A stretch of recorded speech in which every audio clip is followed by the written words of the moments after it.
موږ پاکستان کې نو پیدا شوی. زه خپل کلی کې پیدا شوم کوم چې د پاکستان نه مخکې و. نو وروسته چې بیا پولیټیکل سیستم به راغی، پولیټیکل سیستم نوم پاکستان دی. پاکستان د ځمکې نوم نه دی چې دا یو ځمکه ده. پاکستان د سیاسي نظام نوم دی، یو پولیټیکل سیستم دی. نو مونږ پاکستانی یو، خو صرف تر دې حد پورې چې زما مثال پاسپورت پکار دی، زما لایسنس پکار دی، تر دې حد پورې، ځکه چې زمونږ د مشرانو غلطۍ وي مونږ پکې راغلو. زمونږ مشرانو لکه قمقلتوب نه، خرطوب نه پوهېدل، خلکو دوکه کړل، انګریزانو دوکه کړل، علیمانو دوکه کړل، فتوی ورکړې چې راځئ غلامان شي، د پنجابیانو غلامان شي. هغې وی چې او بس دا غلامي کې به جنتي.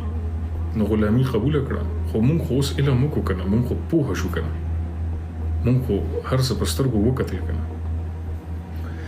نو تر دې حده پورې مونږ پاکستانیانو چې زمونږ پاسپورت پکار دی، زمونږ لایسنس پکار دی، زمونږ دا 2-3 شي نه پکار دي، بس دې حده پورې مونږ پاکستانیان.